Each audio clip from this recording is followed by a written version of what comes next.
Hello, ladies and gentlemen, and to the very few valve people that's watching my videos. For obvious reasons, I'm not known as fixing motorbikes. Anyway, I am actually. Well, not a long time ago, but anyway, we'll go into that. I used to love motorbikes. Please, as you can see, it's very much different, and I very quickly realised that instead of trying to clean these resistors, if you just lift them upside down, you can get a lovely shot of them. I'm not on about for you, I'm on about for the quick reference of logging the resistors down, you know. I've had that for yonks. Must have got it when I was probably 17, 18. No older than 20. And I've had it yonks. But it, you know, I get mixed up with some of them. Anyway, the point is that you can clearly see that it's massively changed in reverse engineering, and I'm much more familiar with it now. I feel I know how it works, and in this video I'm going to explain to you how it works. And if anybody thinks in any shape or form that this video is bad, you must write in and let us know. And what about you professionals as well as you others?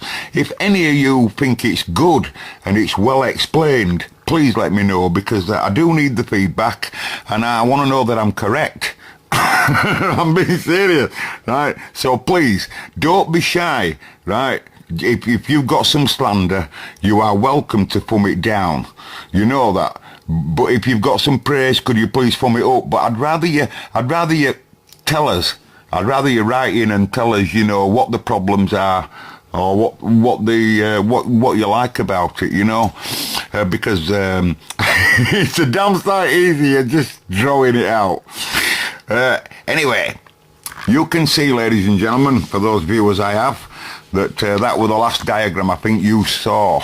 That's just a wiring diagram of what I thought were going on. I'm correcting everything so far from what I believe. All of this is in another video if you want to watch that, folks, right? But in this video I'm going to give you a much better explanation of what's going on, because I broke it down. We've reversed engineered the species, and like I say, it's now got to a state where in the next video we should hear this working in what do they call it, bird's nest. We're gonna hear this working in bird's nest in hopefully the next video, if I get a chance, of course. It'll take time. Now I had to buy a new pad. I had to buy a new pad because I'm drawing that many manuals in my other pad here, right? I got this from Asda last night, but trouble is it ain't etched like the other one, you know, cross etched or whatever. It's not brilliant really for manuals, but it's not bad, but it's right big. Anyway, moving on. This is the diagram I've drawn up of the species, and what you're looking at here is a colour coordinated version.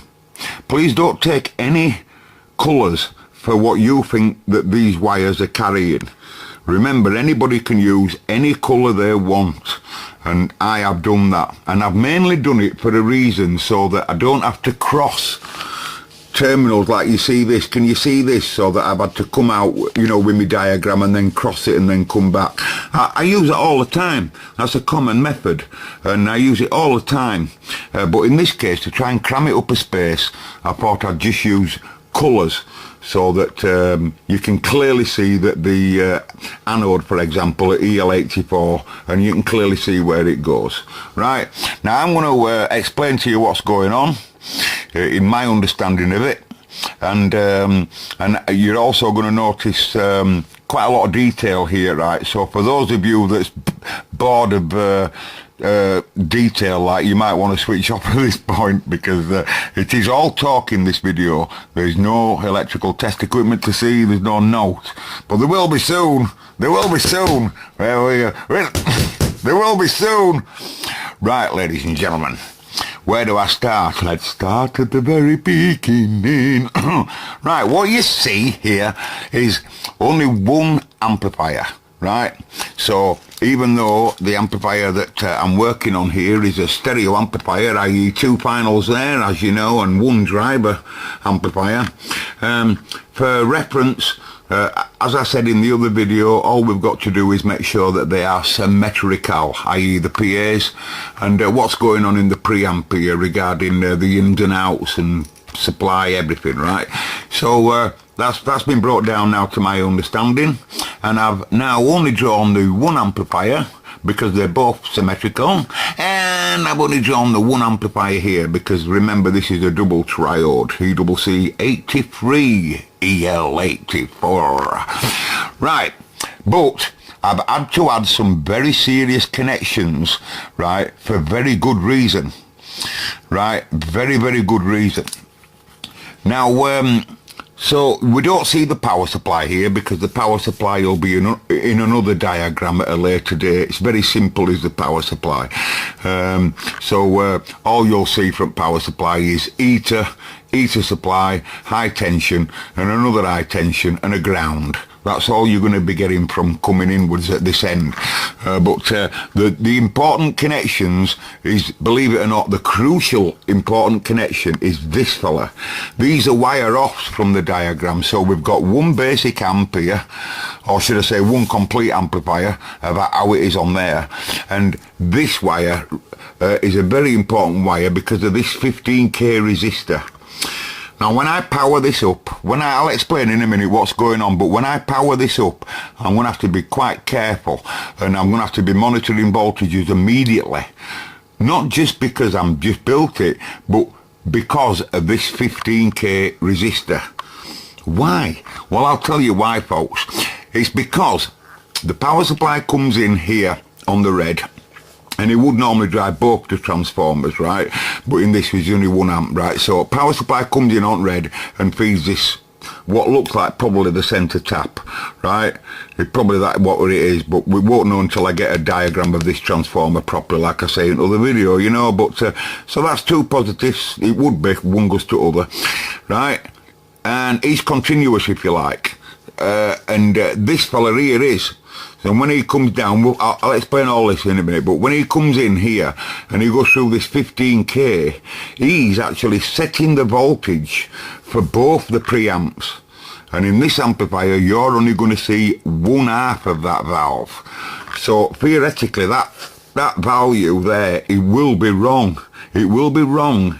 It's correct in that circuit because it's running 2 amplifiers at the preamp stage, but in this circuit this is only mono, so that resistor will probably be wrong. I'll easily find out that because when I wake it up I'll be monitoring this like no tomorrow and what's coming down this anode here to drive this tube. Okay, that's important, right? And the other 2 guys here are foot balance control. I'll explain them later. They're outputs to other channel, but they're only balance. Okay, so what's going on and how does it work? Let's start at the very beginning. Right, audio comes in here. Whether it be a CD player in my case, or a radio tuner, or a tape deck, Revox B77 Mark 7. That's a new model, by the way. Right, and the reason why you see the round circle and that ground part is because everything here has got to be screen cable by law. The police will take you away otherwise, because you're dealing with preamp stage audio. This is quite an high gain amplifier. This is the EWC83, but you're only looking at 1/2 of it, and of course this is the complete EL84, right? Completely. That's why it says number 1, because it's only one of the EL84s, of course, right? So anyway, audio comes in on screen cable, and the first thing it does is go to one end of the volume control. Now you'll notice that on this it's a different volume control than most. You can see it in another video for those that don't know, but it has got 4 tappings, and one of them is a centre tap to the centre carbon track. So there's the carbon track going across, that's the wiper part, and that's the centre tap, and that is how it connects. So so audio comes in on the green, goes into one end, into this 100 mega ohm, and then straight across to this 62, up to this cap which has not been measured yet. No caps have been measured as yet. And then and that's to ground at that end, well screened. Both of these, that's coax, and that's a good ground on it, right? Because right here is theoretically the audio's input to the preamp, right here. And obviously the more you turn it this way, you're allowing more input to come into the circuit, and the more you turn it that way, the more you're putting it to ground, so that turns it down. That's how it turns it down at this end, right? So now you've got loads of audio from your CD player playing Yazoo upstairs at Eric's. I hope you are. I hope you're playing Yazoo upstairs at Eric's. And then you bring it on here, your Yazoo upstairs at Eric's, and you put it straight into grid. Now remember, there's two grids on the ECC80, but in this case this is only one, like I say, so we put audio, modulated audio there at low level.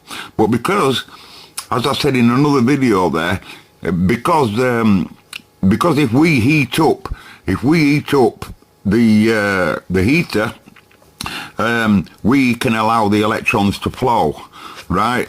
So I'll explain this heater connection because it's different on here, but anyway, so now the tube's heated up, and this is the cathode. That's the heater. This is the cathode, and the cathode is strapped to deck, known as strapped to deck, with this 2.2 blah blah blah and this cap here. Now basically what that's doing, that capacitor, because of the voltage that's coming in at this end and the heater supply, everything all has an effect, but this basically is setting the state of the amplification.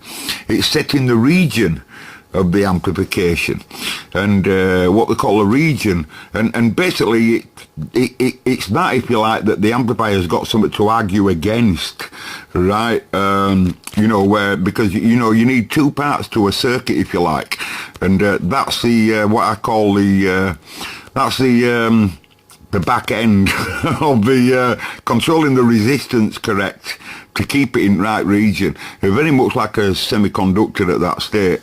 So you've got modulated audio here playing Yazoo, and we've heated the tube up, and the cathode there sets the state, if you like, and then because we've got high level DC supply, forget this, I'll explain it all later, we just look at the continuous. We've got high level DC coming in, go through that 15k, which like I said should normally drive 2 preamps, but hey, so it comes through there, the 15k, then it gets cleaned up a little bit here, like a bit of a reservoir. That's what this polarized cap's for. So as the voltage comes in here, it gets like you know, just like a reservoir, like I say, or maybe some extra filtering as well. Then has to go through this 220k, and then it goes straight down, forget them that's coming off, goes straight down the orange and feeds the anode of the ECC83.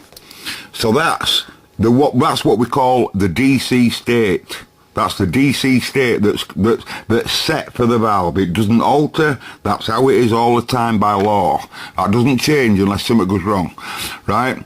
Now the heater supply, I must go to this first now, because the heater supply on this tube, the ECC8, and this is not the case for him, but on this fella, the heater can run at either AC or DC, and it can also run at 12 volts or 6.3, 12 point whatever, 12.6 or whatever, and 6.3, right? And for that, there's 3 connections. You've got pins 4 and 5 and pins 9. Pins 9 on an ECC83 is known as the common or a centre tap, because depending how you connect it is how that heater supply will be, whether it be 6 or 12, you see. So in this case, they'll be grounding. They'll be yeah, I think the grounding pins 4 and 5 and feeding supply to 9. But the heater chain isn't drawn in, as you know, because it's not important. It is important, but we could be seriously changing that heater supply. But all we need to know is the heater's there, right? So you've got your 6.3 in my case, right? Because that's what it is in there, I think. And then E, then he then has set the state. He's set the state for that preamp now. So the preamp now, believe it or not, is amplifying now. So now we're going to talk about the audio coming off. This is just a very simple tone control, and you'll notice I've only drawn one because it's identical happening on the other side of the EWC83. So audio is actually here. Even though that's the DC supply, it's still audio as well, because now all electrons are flowing, and the modulated electrons, because that's what they are now, they've modulated that, and all of that now is modulated, right? So now you've got modulated audio, comes off. But remember, you just heard my lips say there's loads of voltage coming down there. Well, you can't allow loads of voltage into the next stage, so we capacitively block it by Tony. He's a very crucial cap. I nearly forgot him. So what happens now is audio gets derived off, because that cap will be the value, just enough to derive the audio. And oh, sorry, I'm here on tone. So audio comes off, a snip of audio comes off in this case on tone. And capacitively coupled, no DC will pass, right? And E then shunts it to ground via the wiper of that variable resistor. So as you turn it more and more to that end, it alters tone, and as you turn it more and more to this end, it's grounding this cap. Excuse me, altering tone again. One will be bright and one will be dull, you know, like that.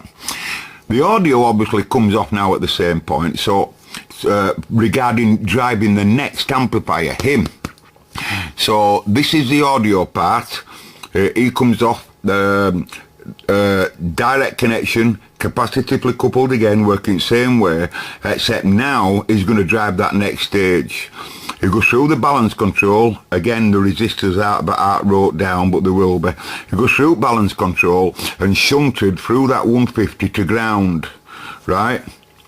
Right, now remember, this is a balance control, and this is why it was important for me to draw the two, so that, because if you look at one end of the resistor, it's 150 to deck, and if you look at the other balance control, which is driving the other channel, which you can see is not connected, right, as he swings this way, he's got his same resistor to ground. So theoretically, as the two wipers move together and the balance control, when it moves to one end, in this case, because we've only drawn this amplifier, so this wiper's being used, so as it comes more or less to this end, he turns down, but at the same point the other one turns up.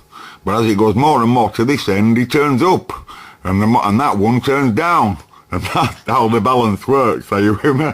Right, so right at the wiper, we've now got preamp output audio, and it comes out of here, goes through that resistor there, 220 kilo ohm, straight across, right? That's why I use my colours, you see, and then straight here, and then that's now change colour for your reference, and it now comes straight down to grid. What grid is it? It goes straight into, oh, I meant to tell you, you know. Hang on, I can, I'll engineer it. It goes straight to grid 2. So what you got there is on the EL84, you've got grid 2, all of that. You've got grid, sorry, that's grid 1, what am I on about? That's grid 1, all of that goes, so the input goes to grid 1, and that's grid 2, that one's grid 2 and that one's grid 3.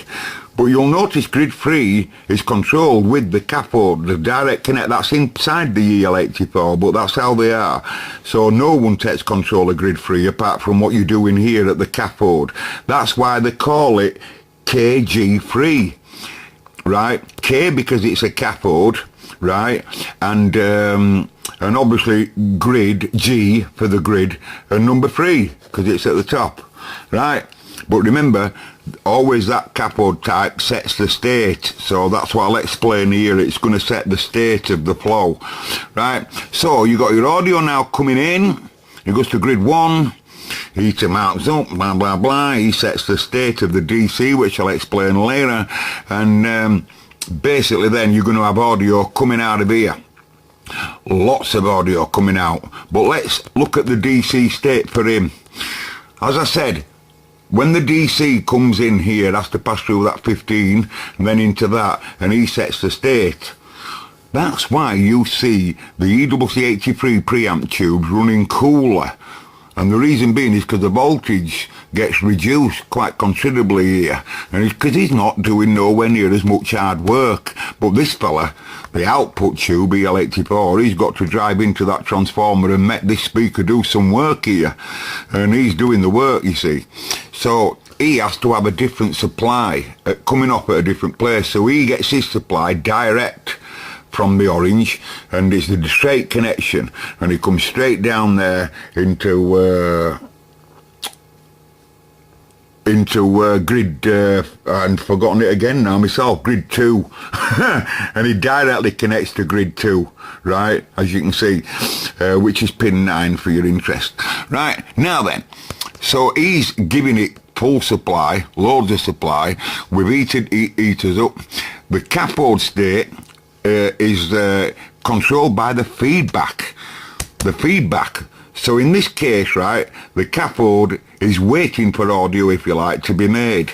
So audio comes in, blab on the blue, right, he's supplying it, and then electrons start to flow because the heater. So we get some audio now coming in here at high level, where when Tony turns his Yazoo up, right, now audio comes in here on the green on the transformer, and as the transformer, the speaker outputs are here. This is the negative at one end.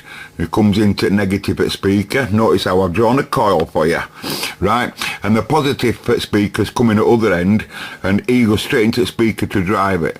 But also direct connection comes off here, is this, and this is known as the feedback. And this is going to control the cathode of the output tube for us. So he got, and this capacitor, remember, is again, they're all part of setting state. We don't have to explain them really, but for you now, but they're all part of setting state that comes back up, and he drives the cathode, right? And basically, folks, you've just seen the process of how my amplifier works. There's nothing really a lot more to say about that. Of course, you're only looking at one of everything. Now then, can you see the mistakes I made here? Have you noticed this? Stupid idiot, I draw a straight line straight through there on my tone control. That'd have been brilliant. I hadn't forgotten the capacitor, but I just draw a straight line, and I thought, well, if anyone thinks that that's a straight connection, they'll come across a cropper, because all of that DC coming down there, you'll short it to ground. You'll shot it to ground through wiper, so you'll blow wiper to bits and blow preamp tube to bits. So, and another bollocks I made on it is I drew that straight across. I really did make that mistake. I drew the output here, you know, the output of the what they call it. I drew it straight across there to connect it to there. That'd have been well, it just wouldn't have worked. You know, audio, it just wouldn't have worked. But anyway, on the next video, people, I'll show you more values of everything that's going on in capacitor-wise, and I'll also be waking it up in what I call a bird's nest. It's well known, the bird's nest scenario, and the bird's nest scenario. By the way, yeah, so that you know, as audio comes in, this is high level audio. Right, and it'll be the transformer, you see, from these reds here that supply the anode with supply. That's how that anode gets its supply, if you want to know. You know, because there will be loads of titty coming down there as well on the anode, but it'll get that from here, from this red and this here, you know, on that coil, on the primary coil, and the secondary, of course, is just here on this. Anyway, but bird's nest is an old scenario where you just get resistors, you get a valve holder, and you just literally just throw it all together on table, on the workbench, of course, and then bit by bit I'll creep it up really slowly, monitoring this, not this, but monitoring how much titty's coming down here, and making sure he don't get hard worked, and that everything else is happy, and that the circuit works. I've copied it correct, because we can all make mistakes. Just don't be frightened of them. It's not so bad.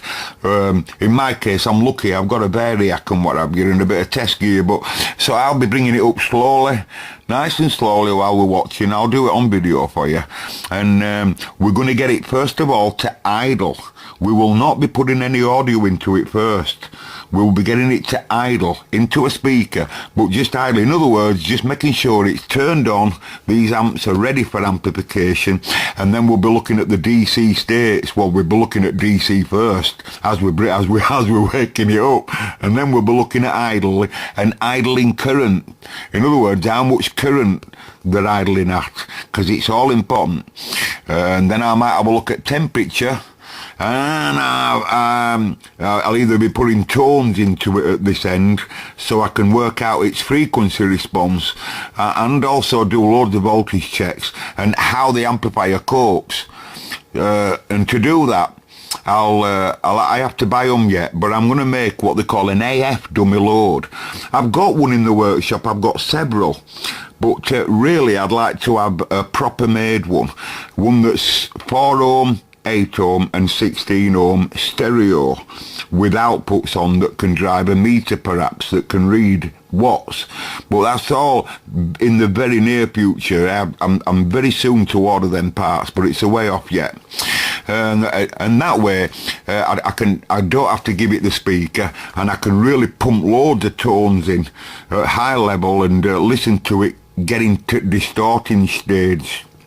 You know, I can really suss out what's going on. I can scope out outputs, and, you know, we can have a look at its phase relationship and everything, you know, and how much gain is being created between these guys.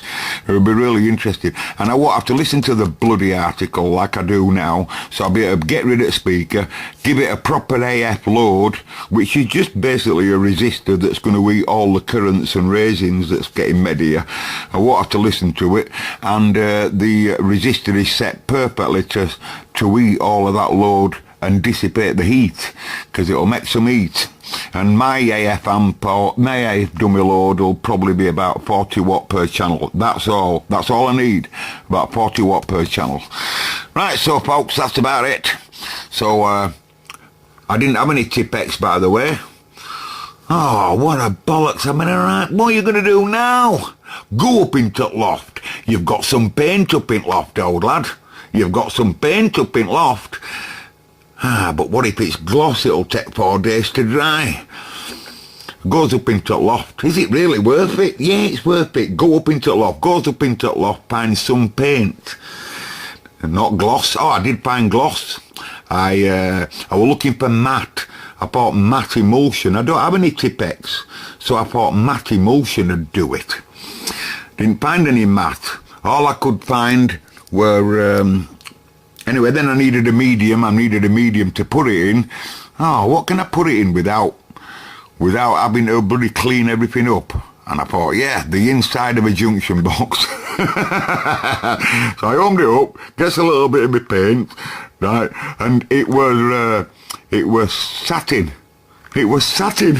I thought, well, satin's drier quicker. So it's white in night satin, never reaching the carpet. White in white satin. Anyway, but it did the job. You didn't really notice it until I pointed it out, let's be right. But, alright, so anyway, as that helps you, ladies and gentlemen, so just think of it next time. We're going to hear it, folks. How about that? We'll either be doing that or we'll be smoking. So if anyone electrical that knows a lot more about stuff than I, which will be absolutely bloody loads, and if you think I've got any of this wrong, and you can see, could you? That's how I think it is in there. Anyway, that's how I think it is.